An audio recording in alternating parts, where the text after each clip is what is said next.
Mulai lagi. Kita akan lanjutkan materi kita masih sama tentang badan usaha. Kemarin badan usaha milik swasta sudah. Terus badan usaha milik negara udah pengertiannya, terus tujuannya segala macamnya. Nah, sekarang bentuk-bentuknya. Badan usaha milik negara atau BUMN.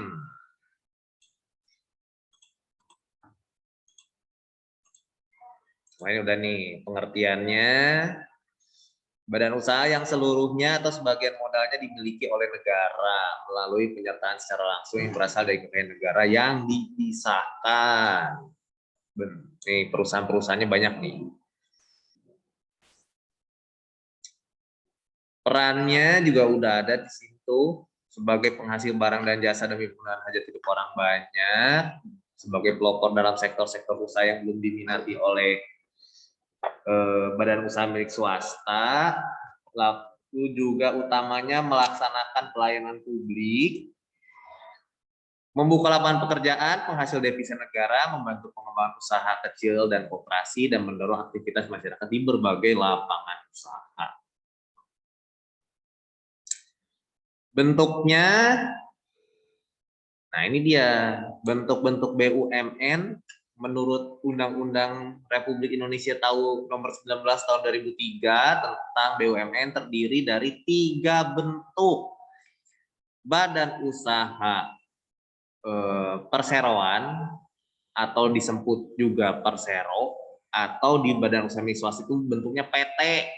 Nah ini sama nih, persero itu PT sama. Ada juga perusahaan umum atau perum, disingkat perum. Ada satu lagi itu perusahaan jawatan atau perjan. Ada 3. Kalau BUMS kan kemarin ini nih ada perorangan, partnership sama PT. Nah BUMN juga bentuknya sama, ada 3.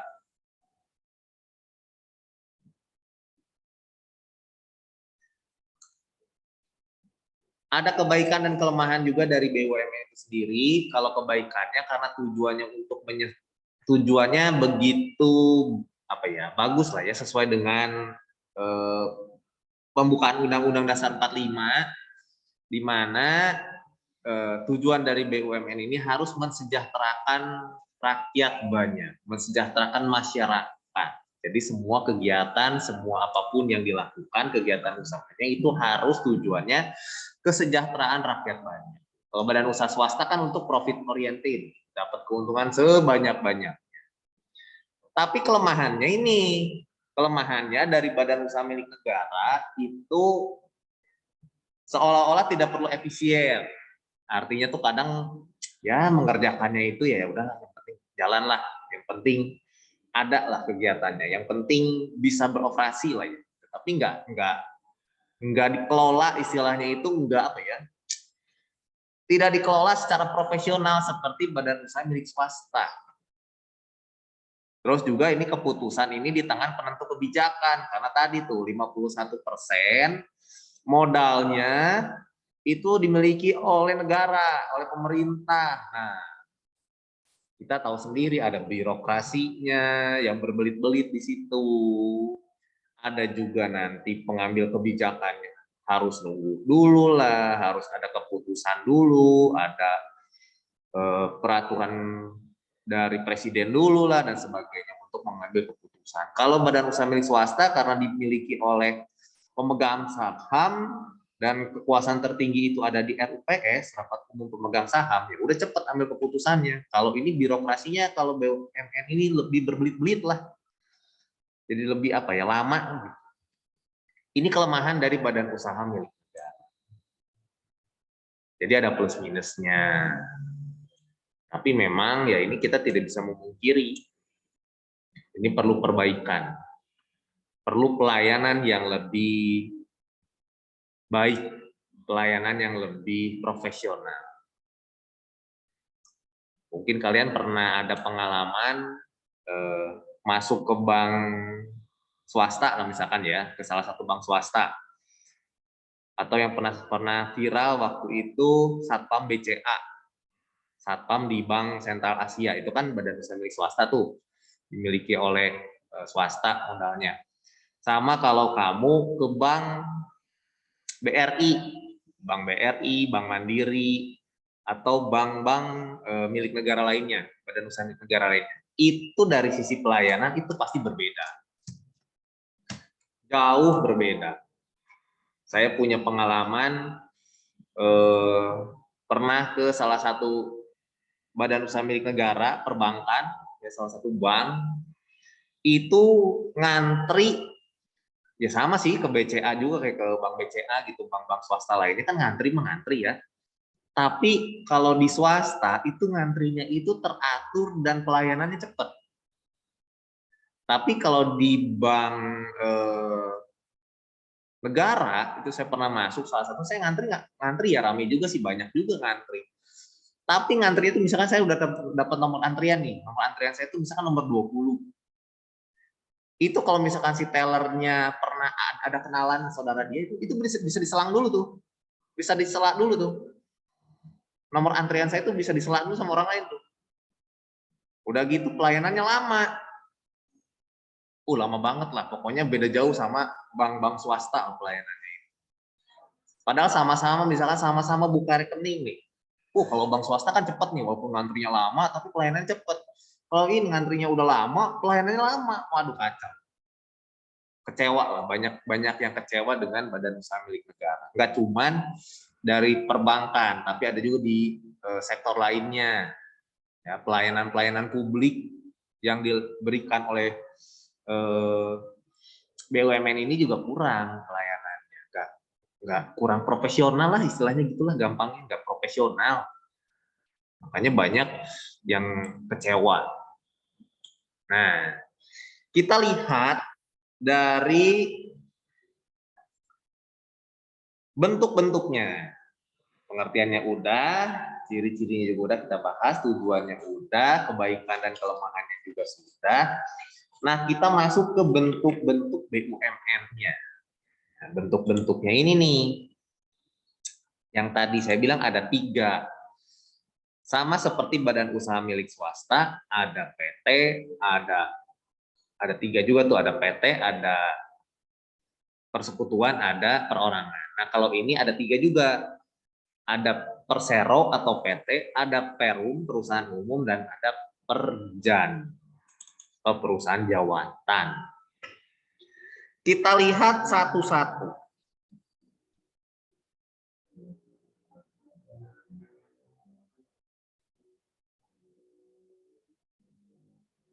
Lodi.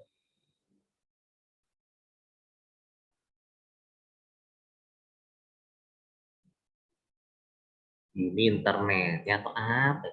Lama tuh. Di buku juga ada di halaman 159 sampai 161.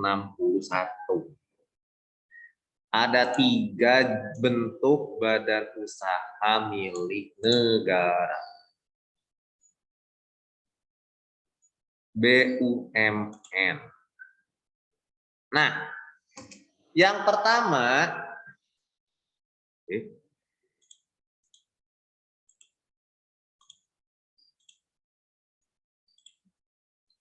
kita lihat dulu yang pertama, ada yang disebut perusahaan perseroan atau persero. Atau persero ini sama dengan PT kalau di perusahaan swasta. Perseroan terbatas sama. Nah, yang bentuk PT ini di badan usaha milik negara,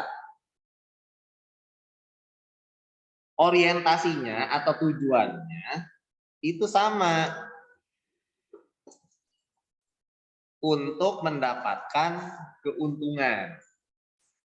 Jadi ya walaupun tujuan utamanya kan mensejahterakan rakyat, tapi tetap ketika mengelola, memenuhi kebutuhan masyarakat dan sebagainya macamnya, tetap ada keuntungan yang tetap harus diperoleh. Karena keuntungan dari BUMN ini, dari perusahaan-perusahaan badan usaha milik negara ini, itu menambah pendapatan negara. Jadi salah satu pendapatan nasional atau pendapatan yang diterima oleh negara itu dari keuntungan BUMN. Jadi tetap, tapi dari 3 bentuk badan usaha milik negara ini, yang mencari keuntungan itu hanya Persero aja ini, hanya si Persero saja yang benar-benar mencari keuntungan. Atau PT, Persero ini sama dengan PT. Kalau Perum dan Perjan dia tidak bertujuan untuk mendapatkan keuntungan. PT ini saja, Persero ini saja. Nah, modal Persero ini atau berbentuk PT ini di perusahaan swasta ini, modalnya yang kemarin saya bilang 51% itu harus dimiliki oleh negara. Nah, yang 49%-nya ini boleh dimiliki oleh masyarakat. Nah, ini boleh sama karena bentuknya PT, ini juga ada PT-nya yang perusahaan terbuka, TBK, artinya sahamnya bisa dibeli oleh masyarakat. Tapi ada yang PT tertutup, berarti kalau PT tertutup berarti modalnya full dimiliki oleh negara. Kalau yang TBK bisa dijual, tapi ya segini maksimalnya 49% ini dijual. Itu dari modalnya, modal Persero ini sendiri. Nah, ciri-cirinya, ciri-ciri Persero yang pertama, ini badan usahanya dan badan hukumnya ini, itu kalau mau mendirikan, nih negara mau mendirikan nih, buat Persero. Kalau kemarin PT di badan usaha milik swasta kan, kalau kita mau bikin perusahaan tuh, harus ada modal berapa dulu kemarin kan, ada berapa 20 juta ya. Terus harus ada akta pendirian, kita harus ke notaris dan sebagainya. Nah, kalau misalkan badan usaha milik negara, itu harus badan hukumnya harus diusulkan oleh menteri kepada presiden. Jadi kemarin kan kita tahu nih Menteri BUMN-nya nih Pak Erick Thohir, berarti kalau dia mau buka BUMN, mau buka perusahaan, badan usaha, ya berbentuk Persero, harus diujukan ke presiden, dari menteri kepada presiden. Nah, diusulkan melalui atau dengan memperhatikan undang-undang yang berlaku. Nah, tapi ada kesamaan juga dengan PT di perusahaan swasta. PT di perusahaan swasta, pemegang tertinggi, kekuasaan tertinggi itu kan ada di RUPS, Rapat Umum Pemegang Saham, namanya RUPS. Ada yang namanya Rapat Umum Pemegang Saham. Kenapa tidak ada tulisan di sini? Oh, ada.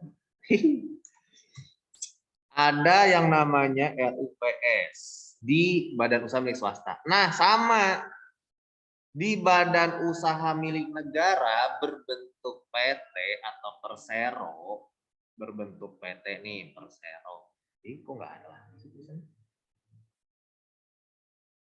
Kok nggak mau nih? Tes.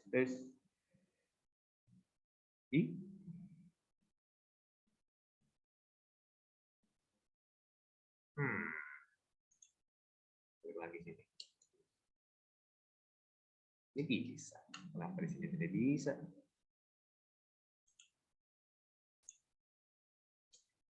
Badan usaha milik negara berbentuk BUMN yang Persero dulu atau PT itu sama, kekuasaan tertingginya ada di Rapat Umum Pemegang Saham atau RUPS sebagai kekuasaan tertinggi atau di sini top manajemen. Sama. Pemegang sahamnya siapa? Ya tadi 51% ini oleh pemerintah, 49%-nya oleh si masyarakat. Nah, ini tetap nih. Tapi yang membedakan cuma satu. keputusan apapun itu mengenai manajemen perusahaan itu pemerintah yang menentukan, karena ini modalnya lebih besar. Terus sama, berarti kalau misalkan ada rapat umum pemegang saham, berarti nanti untuk kegiatan operasionalnya, untuk wewenangnya, pengawasannya itu di sini ya ada dewan direksi juga, rektur, ada juga komisaris, sama nih. Ini sama kayak swasta. Modalnya juga sama tadi. Ini kalau ada yang berbentuk saham yang diperjualbelikan di pasar modal, atau istilahnya kalau TBK itu go public, sama. Terus ya sama, ada juga ini karena apa, bentuknya seperti perusahaan terbatas nih di badan usaha milik swasta, ya sama di sini mereka juga harus membuat adanya laporan keuangan. Nah, ini biasanya dipublish nih setiap setahun sekali, dihitung, dipublish di koran, di websitenya, untuk melihat berapa dana yang dikelola, berapa keuntungan perusahaan, bidang usahanya apa saja. Nah, ini ketahuan di laporan keuangannya. Itu bedanya antara badan usaha milik negara dengan badan usaha milik swasta yang berbentuk PT, atau di negara ya disebutnya persero. Contohnya banyak, ini Bang kemarin udah bahas ya, Mandiri dan sebagainya, segala macamnya lah ya, ini sudah dibahas. Garuda Indonesia dan segala macamnya itu berbentuk persero. Nah, yang kedua, bentuk kedua ini adalah perusahaan umum atau yang disebut perum. Kemarin kan kalau persero ini udah ada contohnya yang banyak ya, perusahaan yang dikelola itu banyak. Kalau berbentuk PT atau perseroan ini ya. Nah, yang kedua itu ada bentuknya perum atau perusahaan umum.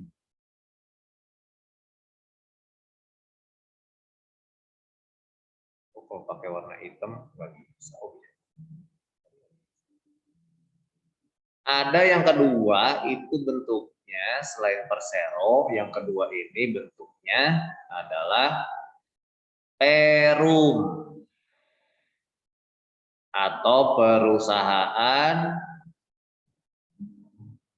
umum. Nah, ini beda sama persero. Kalau persero tadi ada tujuan mencari keuntungan, kalau perum ini benar-benar 100% melayani kepentingan umum atau publik. Perum, tujuan didirikan perum adalah menyediakan barang atau jasa yang berkualitas dengan harga yang terjangkau oleh masyarakat. Jadi perusahaan umum ini menyediakan barang dan jasa dengan harga yang terjangkau. Yang terjangkau, murah, terjangkau ini mampu dibeli oleh masyarakat. Melayani kepentingan umum dengan mendapatkan keuntungan juga bagi negara, tapi ya keuntungannya sedikit. Tidak sebanyak persero. Ya tetap ada keuntungannya sedikit, kan ini tetap ada kegiatan usaha, ada kegiatan operasional, ada biaya-biaya yang harus dibayarkan, harus ada biaya-biaya yang harus dilunasi. Nah, makanya tetap dapat keuntungan walaupun jual jasa atau barang dengan harga yang terjangkau, tapi tetap ada keuntungan tapi sedikit. Cuman tujuan utamanya memang untuk kepentingan umum. Nah, ini modalnya 100% negara. tidak ada yang namanya saham, nggak ada berbentuk saham. Kalau perseroan, saham bentuknya. Kalau Perum, ini dimiliki modalnya 100% oleh negara. Dan benar-benar untuk melayani kepentingan. Untuk pendiriannya sama, cara pendiriannya, ya, diusulkan oleh menteri kepada presiden, sama menteri lagi mengusulkan nih, menteri mengajukan kepada presiden. Kalau lihat kebutuhan masyarakat nih, kira-kira apa nih kebutuhannya sekarang nih yang berhubungan dengan kepentingan umum, transportasi kah, atau misalkan 9 bahan pokok kah. Nah, ini perlu misalkan ada perusahaan khusus yang mengatur urusan seperti itu. Nah, bisa diajukan oleh menteri tadi juga ke presiden. Nah, modalnya ini 100% negara. Dari mana? Diambil dari APBN, Anggaran Pendapatan dan Belanja Negara. Nah, ini nanti di segmen nih belajar tentang APBN. Tapi modalnya memang 100% di negara, dan ini dialokasikan dari APBN, Anggaran Pendapatan dan Belanja Negara. Nah, bisa juga dari sisi modal ini bisa menerima pinjaman, boleh menerima pinjaman dari luar negeri boleh. Tapi bentuknya bukan saham, tapi bentuknya dalam bentuk ada yang namanya tuh surat obligasi. Bukan saham bentuknya. Pinjaman dari luar negeri boleh, atau si Perum ini mau pinjam dana dari luar negeri boleh, tapi bentuknya bukan saham, itu bentuknya surat obligasi. Nah, strukturnya itu kalau Persero tadi kan dari ada yang namanya RUPS, rapat umum pemegang saham, terus baru nanti ada pengelolaannya oleh dewan direksi lah, ada oleh komisaris dan staf sampai ke bawahnya. Kalau Perum ini, nah ini terdiri dari menteri ini nih, dari tadi ini ya, karena menteri yang mengajukan. Nah, di bawah menteri ini ada dewan pengawas,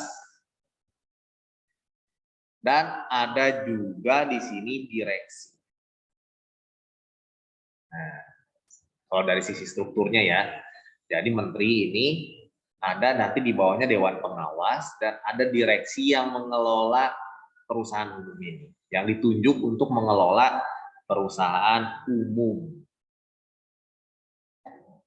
Jadi menteri yang punya kuasa, dalam arti di sini mewakili pemerintah tadi selaku pemilik modal dengan tugas, kewenangan, tanggung jawab, dan pengawasan yang diatur oleh keputusan menteri dan nama pemerintah. Menteri berhak mengesahkan laporan tahunan. Tetap di sini harus buat namanya laporan tahunan juga, ada laporan tahunan. Ya biar jelas duitnya kemana. Kan harus dipertanggungjawabkan. Apalagi ini pakai uang anggaran pendapatan belanja negara nih, gede nih duitnya. Jadi harus dibuat laporan keuangannya. Oh, pakai 500 triliun. Nah, 500 triliun itu pakai buat apa aja nih untuk pelayanan publik. Nah, oleh ini diawasi dan sebagainya. Hukumannya diatur secara perdata. Tetap ini nanti kalau terjadi penyelewengan, terjadi penyimpangan, korupsi, atau misalkan dana-dana yang tidak dapat dipertanggungjawabkan, ini ada hukumnya secara perdata. Lalu status pegawainya, pegawai perusahaan negara yang diatur di luar ketentuan yang berlaku bagi pegawai negeri dan persero. Ini bukan PNS, non PNS, tapi tetap diatur, ada pengaturnya di situ sebagai pegawai perusahaan umum atau pegawai negara. Nah, contohnya apa? Contoh Perum, ada yang tahu nggak? Yang mungkin kamu pernah dengar Perum apa gitu. Perum atau perusahaan umum. Contohnya nih. Damri. Nah, Damri itu yang sering kita lihat ya. Perum Damri itu namanya juga kan Perum. Perusahaan umum Damri. Terus ada lagi, bentar. Mana nih di Google nih kok tidak ada. Jelas. Contoh nih. Contoh BUMN, Perum dan Persero. Ini Perum. Persero. Oke, kita lihat ini aja nih. Selain Damri itu berarti kalau kita dengar Damri kan taunya bus ya.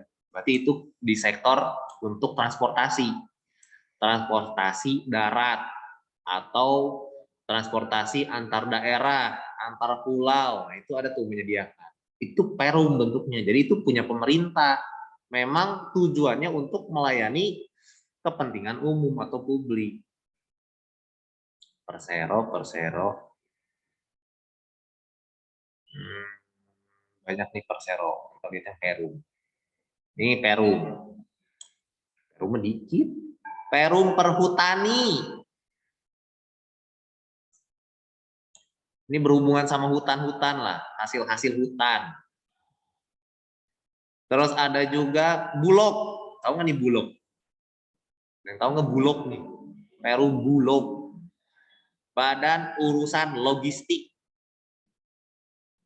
Bulog ini menyediakan 9 bahan pokok. Beras, gula, tepung.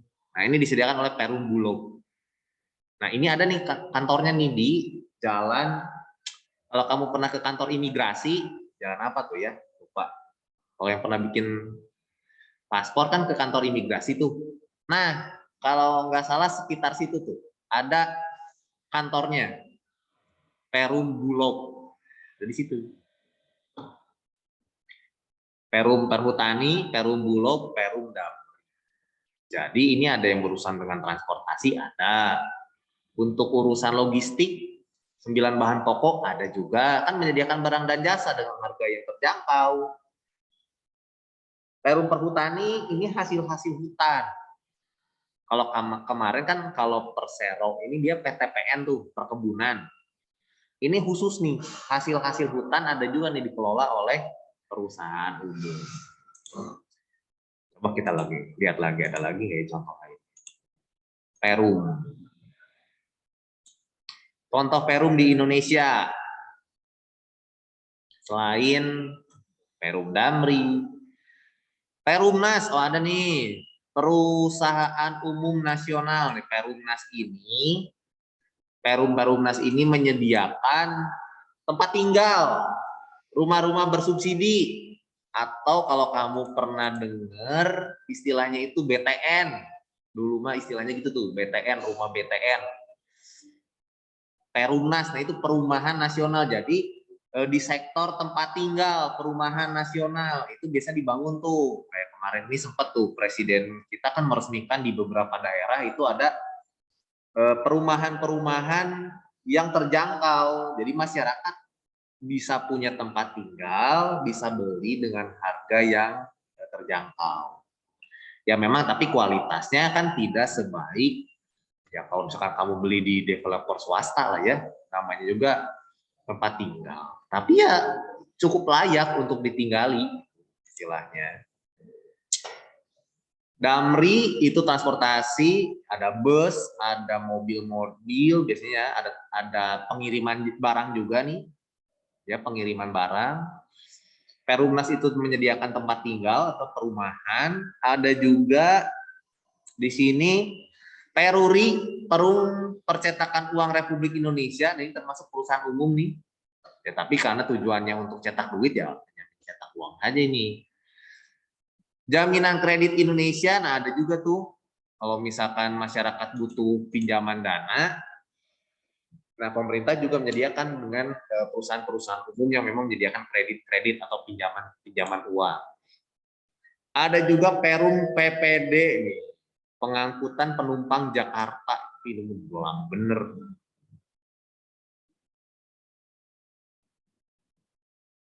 Banyak. Coba kita lihat lagi yang lainnya. Di berbagai sektor macam-macam lah, pokoknya banyak lah. Ada lagi nggak ya? Selain yang tadi sudah disebutkan.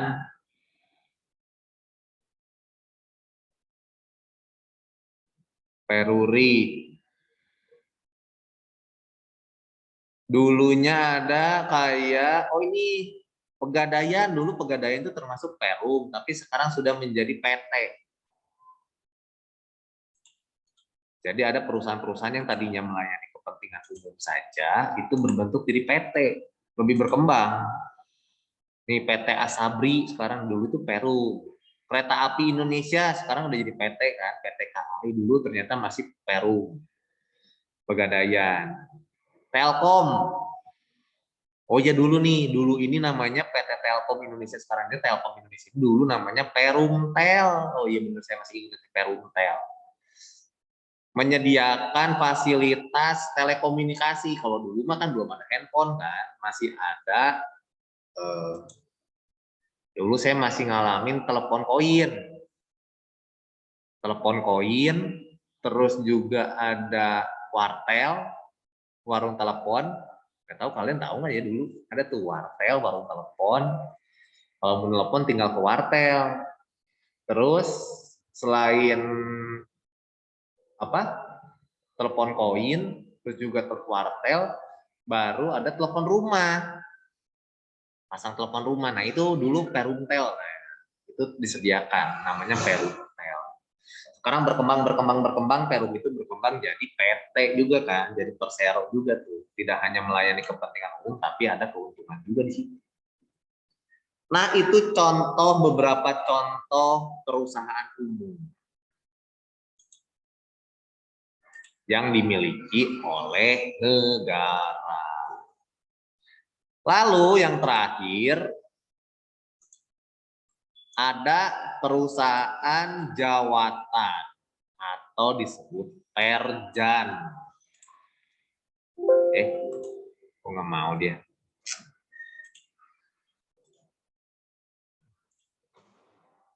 Ada namanya perjan, perusahaan jawatan. Tapi ini udah jarang, kayaknya sekarang udah jarang deh. Ini dulu banyak, kalau perjan-perjan sekarang udah berkembang dan kayaknya sudah mulai ada yang jadi Perum, ada yang Persero juga. Ada selain Persero, Perum, ada juga yang disebut perusahaan jawatan atau disingkat perjan. Udah jarang lah, kalian juga pasti belum pernah dengar kayaknya ini kan. Perjan atau perusahaan jawatan.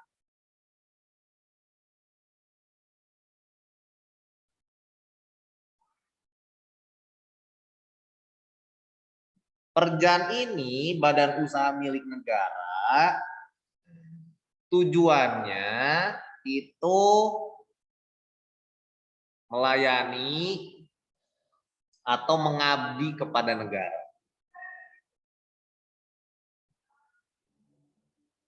Mengabdi kepada negara dan melayani masyarakat. Sama juga melayani masyarakat atau lebih tepatnya melayani kesejahteraan.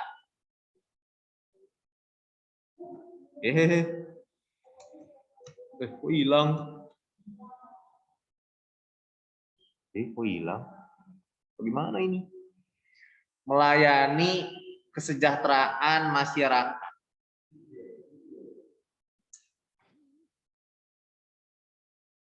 Hapus. Nah, sama, modalnya berasal dari APBN. Modal berasal dari APBN.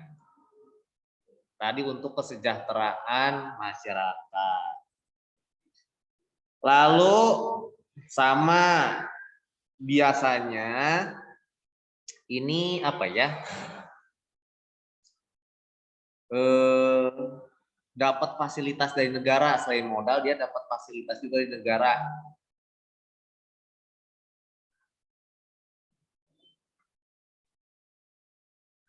Ini kalau pegawainya disebut pegawai negeri atau PNS.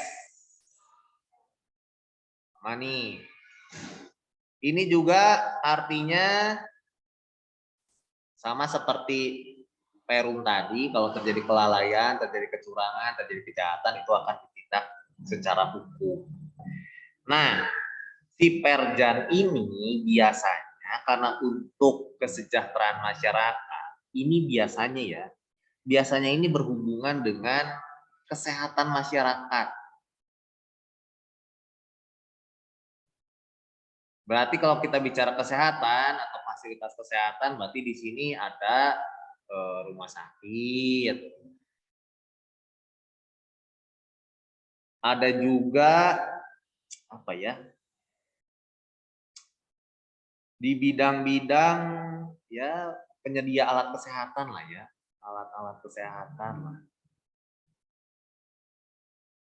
Nah ini Perjan, fokusnya dulu di sini nih, kesehatan ini. Tapi semakin berkembangnya usaha, kebutuhan, dan modal yang diterima, banyak perusahaan-perusahaan Perjan ini ya berubah statusnya.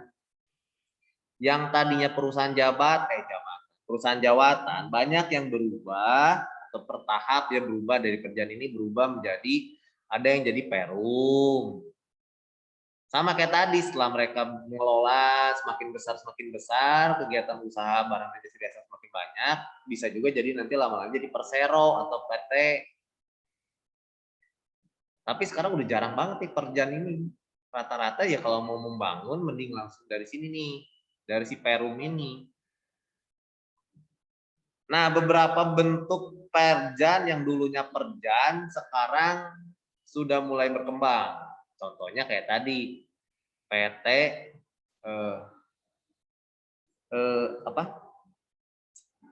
KAI, Kereta Api Indonesia, itu ternyata di sejarahnya dulu ini bentuknya Perjan.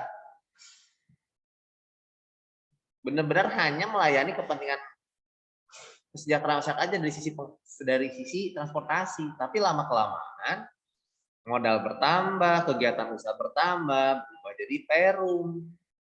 Sekarang jadi PT kan, PT KAI, bentuknya Persero.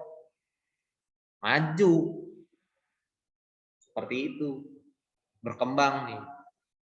Ada juga kalau misal rumah sakit, kalau kamu pernah dengar rumah sakit Cipto Mangunkusumo Jakarta, ada.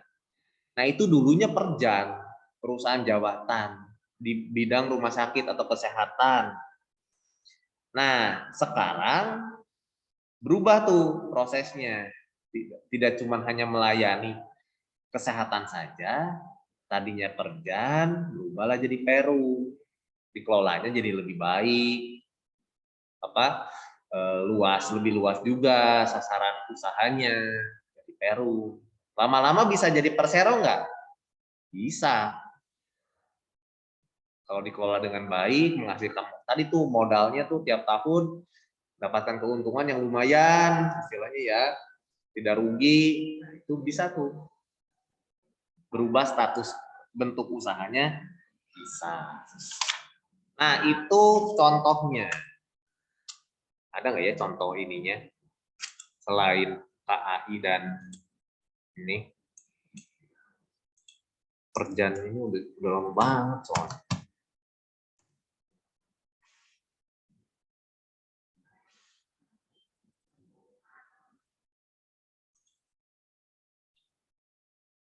BUMN, Rumah Sakit Jantung Harapan Kita, Rumah Sakit Cipto Mangunkusumo atau RSCM. Nah, itu kan.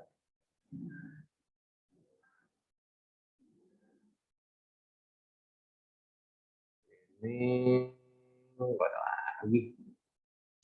Cuma dikit kalau Perjan ini. Coba lihat contohnya lagi. Rumah sakit, cuma rumah sakit tadi.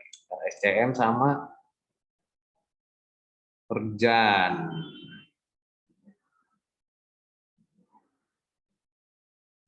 Rumah Sakit Jantung Harapan Kita yang masih berbentuk nih.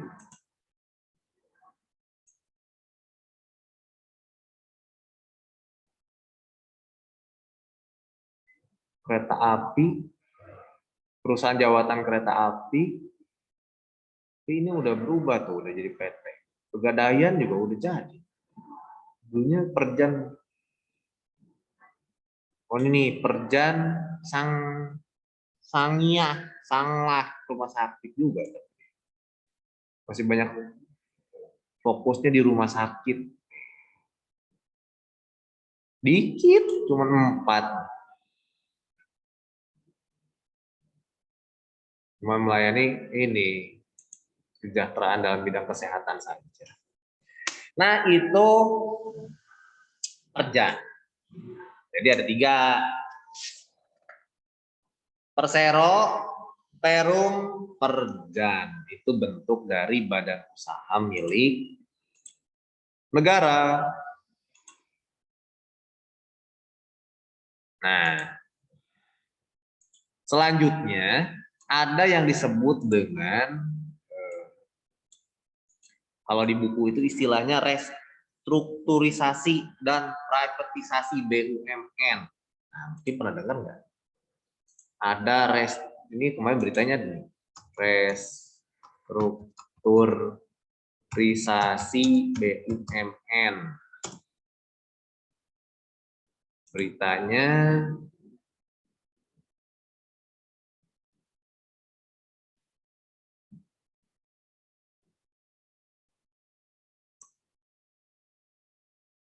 nah, ada nih restrukturisasi.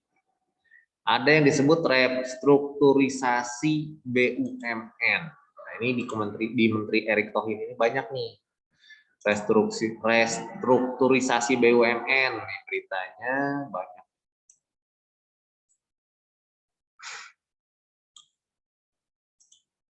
Nih, misalkan contohnya ini nih. Restrukturisasi BUMN berhasil, Erick Thohir pamer PTPN cetak untung. Nih, Menteri BUMN Erick Thohir menyebut sejumlah BUMN kini mulai menjalankan restrukturisasi. Bahkan ia mengklaim bahwa BUMN berhasil mencatat keuntungan setelah melakukan restrukturisasi. Dia mengatakan upaya restrukturisasi ini memang tidak mudah dan sangat berat. Nah, di sini ada kata restrukturisasi. Apa itu restrukturisasi? Nah, ini biasanya BUMN melakukan yang namanya restrukturisasi untuk meningkatkan yang namanya pelayanan kepada masyarakat dan untuk meningkatkan perolehan keuntungan atau laba. Nah, pemerintah makanya ada yang melakukan restrukturisasi dan privatisasi. Nah, apa itu restrukturisasi? Restrukturisasi itu upaya yang dilakukan dalam rangka menyehatkan BUMN, badan usaha milik negara yang banyak tadi tuh, banyak banget tuh. Dari mulai Persero, Perum, Perjan, nah itu kan semua badan usaha ini kan nggak semuanya sehat. Artinya tuh nggak semua secara finansial, secara keuangan, secara laporan keuangannya itu menguntungkan. Masalahnya karena itu badan usaha milik negara ini kan modalnya dimiliki oleh pemerintah, sebagian besar oleh pemerintah. Jadi ketika ada badan usaha milik negara yang mengalami kerugian, yang nanggung siapa? Pemerintah. Jadi yang bayarnya siapa? Utangnya nanti, yang bayar kerugiannya ya pemerintah. Nah, itu sangat memberatkan perekonomian. Makanya tadi apalagi uangnya itu diambil dari anggaran pendapatan belanja negara.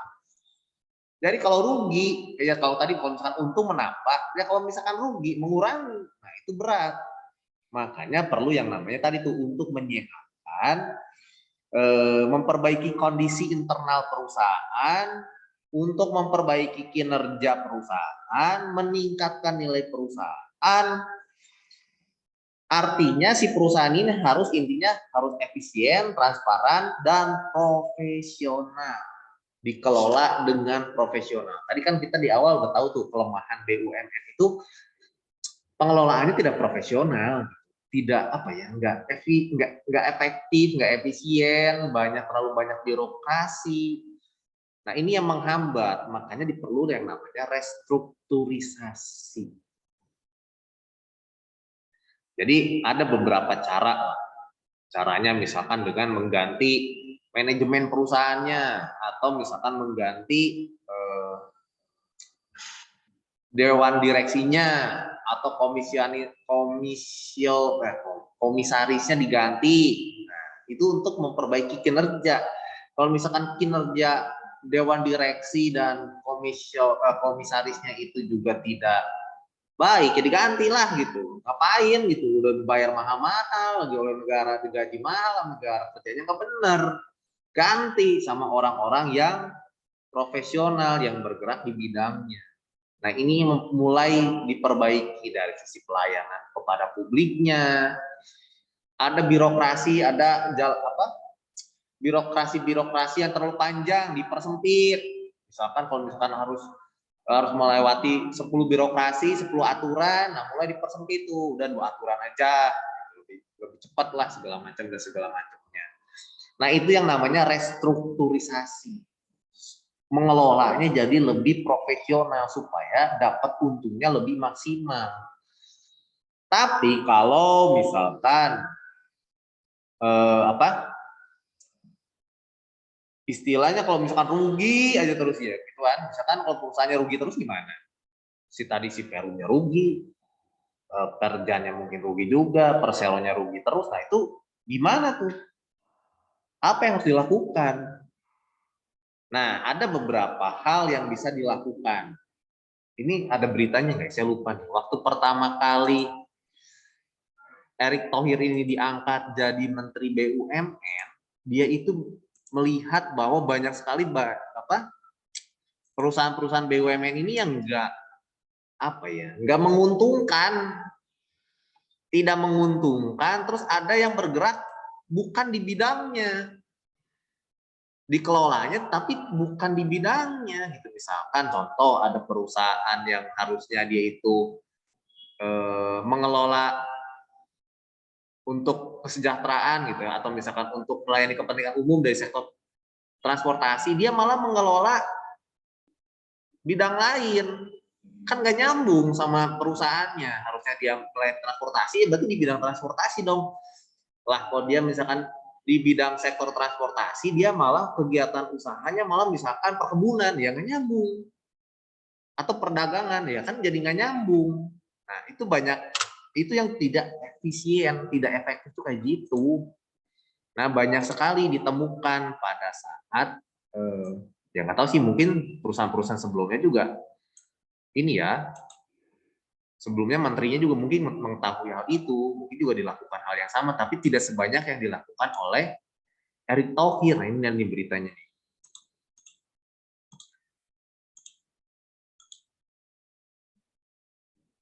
Nih, Erick Thohir sebut 35 BUMN masuk dalam restrukturisasi bisnis. Tuh bayangin, ada 35 perusahaan, 35 badan usaha yang nggak maksimal.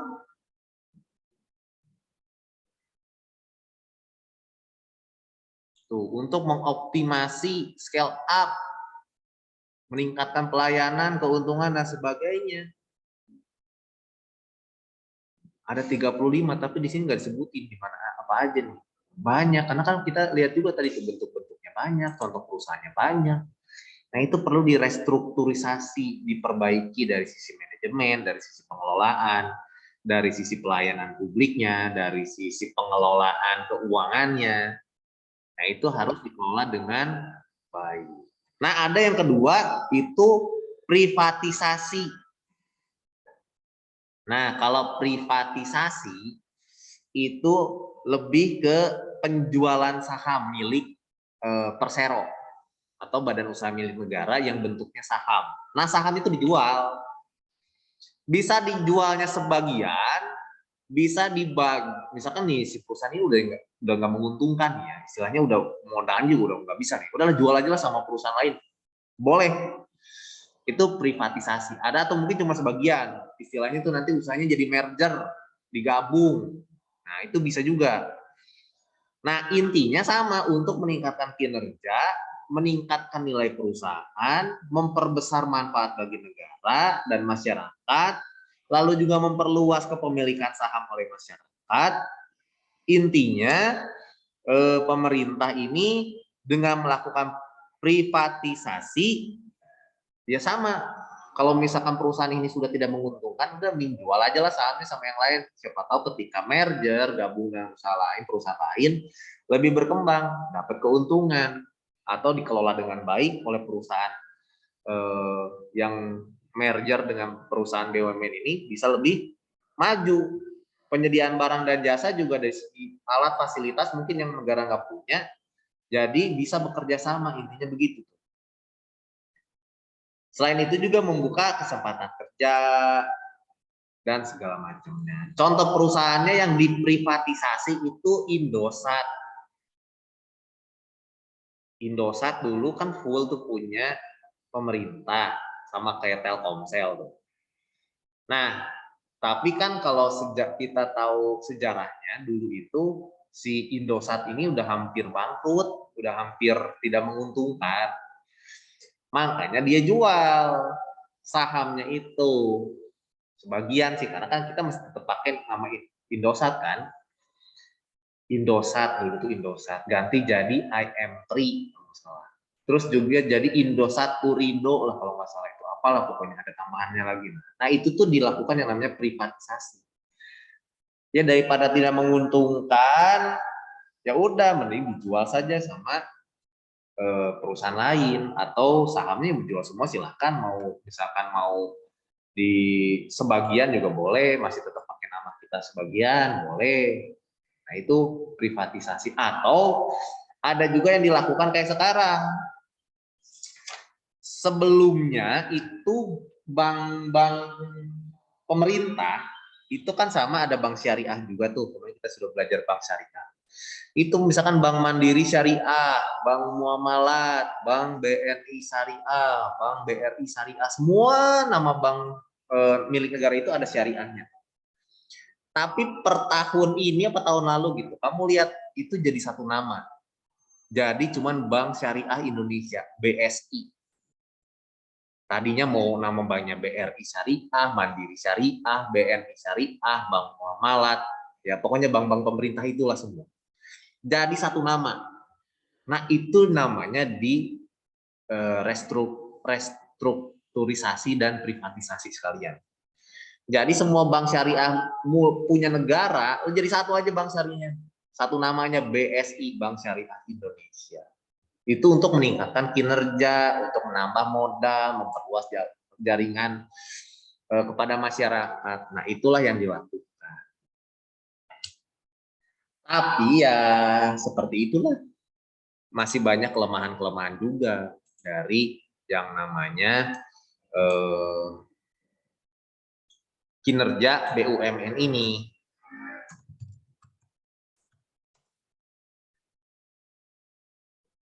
Privatisasi BUMN. Contohnya tadi ya.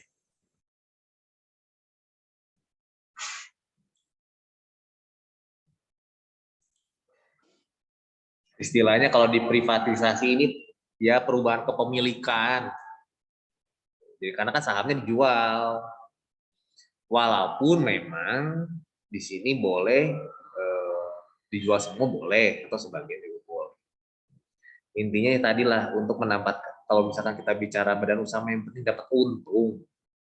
Ya kalau rugi terus mah yang ngapain kan istilahnya. Badan usaha milik negara juga kalau rugi terus yang ngapain, malah jadi beban negara, mempersulit.